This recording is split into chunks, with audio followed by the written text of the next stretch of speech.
दूसरा पाठ, देवताओं के तेज से देवी का प्रादुर्भाव और महिषासुर सेना का वध। मध्य चरित्र के विष्णु ऋषि महालक्ष्मी देवता उत्कृष्ट छंद, शाकंभरी शक्ति बीज, दुर्गा बीज, वायु तत्व और यजुर्वेद स्वरूप है। श्री महालक्ष्मी की प्रसन्नता के लिए मध्य चरित्र के पाठ में इसका विनियोग किया गया है। मैं कमल के आसन पर बैठी प्रसन्न मुख वाली महिषासुर मर्दनी भगवती महालक्ष्मी का भजन करता हूँ, जो अपने कर कमलों में अक्षमाल, फारस, गदा, बाण, वज्र, पद्य, धनुष, कुंडिका, दंड, शक्ति, खड़ग, ढाल और शंख, घंटा, मधुपात्र, शूलपाश और शंख धारण चक्र धारण करती हूँ।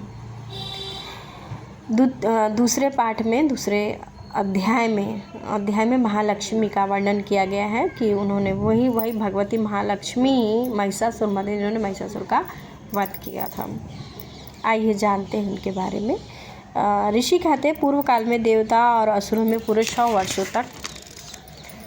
वर्षों तक घोर संग्राम हुआ था और उसमें असुरों का स्वामी महिषासुर था और असुर देवताओं के नायक इंद्र थे। उस युद्ध में देवताओं की सेना महाबली असुरों से परास्त हो चुकी थी।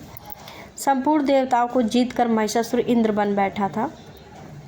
तब पराजित देवता प्रजापति ब्रह्मा जी को आगे करके उस स्थान पर गए जहाँ पर ब्रह्मा, भगवान शंकर और विष्णु विराजमान थे। देवताओं ने महिषासुर के पराक्रम और तथा अपनी पराजय का यथार्थ वृत्तांत उन दोनों देवोत्सरों को विस्तार पूर्वक कह सुनाया। वे बोले, भगवान महिषासुर सूर्य, इंद्र, अग्नि, वायु, चंद्रमा, यम, वरुण तथा अन्य देवताओं के अधिकारों को ही छीनकर स्वयं सबका ही अधिष्ठाता बन बैठा। उस दुरात्मा महिषासुर ने समस्त देवताओं को स्वर्ग से निकाल दिया है। अब वे मनुष्यों की भांति पृथ्वी पर विचर रहे हैं। हम दैत्यों की ये सारी करतूत हमने आप लोगों से कह सुनाई। अब हम आपकी शरण में आए हुए हैं, उनके वध करने का कोई उपाय सोचिए। इस प्रकार देवताओं के वचन को सुनकर भगवान विष्णु ने दैत्यों के प्रति बड़ा क्रोध किया। उनकी भयें तन गई, मुख टेढ़ा हो गया और तब अत्यंत कोप में भरे हुए चक्रपति शिव चक्रहर्ती विष्णु ने मुख से एक महान तेज प्रकट हुआ। उसी प्रकार ब्रह्मा, शंकर, इंद्र आदि अन्य देवताओं के शरीर से भी बड़ा भारी तेज निकला। वह सब मिलकर एक हो गया। महान तेज का वह पुंज ज्वालामय पर्वत सा जान पड़ता। देवताओं ने देखा वहाँ उसकी ज्वालाएं संपूर्ण दिशाओं में व्याप्त हो रही हैं। संपूर्ण देवताओं के शरीर से प्रकट हुई उस तेज की कहीं तुलना नहीं थी। एकत्रित होने पर वह नारी के रूप में प्रकट हो गया। अपने प्रकाश से तीनों लोक में व्याप्त जान पड़ता था। भगवान शंकर का जो तेज था उससे उस देवी का मुख प्रकट हुआ। यमराज के तेज से उसके सिर में बाल निकल आए। श्री हरि विष्णु के तेज से उसकी भुजाएं उत्पन्न हुई। चंद्रमा के तेज से दोनों स्तनों का और इंद्र के तेज से मध्य भाग कटिभाग का प्रादुर्भाव हुआ। वरुण के तेज से जांघा, पिंडली के तेज से तथा पृथ्वी के तेज से नितंबर भाग प्रकट हुआ। ब्रह्मा के तेज से दोनों चरण और सूर्य के तेज से उंगलियां हुई। वसु के तेज से हाथों की उंगलियां और कुबेर के तेज से नासिका प्रकट हुआ। उस देवी के दांत प्रजापति के तेज से, 3 नेत्र अग्नि के तेज से प्रकट हुए। तीनों उसकी भयें संध्या के और कान वायु के तेज से उत्पन्न। इसी प्रकार अन्य आदि देवताओं के तेज से भी उस कल्याणमयी देवी का आविर्भाव हुआ। तदनंतर समस्त देवताओं के तेज पुंज से प्रकट हुई देवी को देखकर महिषासुर से सताए हुए देवता बहुत प्रसन्न हुए। पिनकधारी भगवान शंकर ने अपने त्रिशूल से त्रिशूल उत्पन्न कर उन्हें दिया। फिर भगवान विष्णु ने अपने चक्र से उत्पन्न कर उन्हें एक चक्र भगवती को अर्पण किया।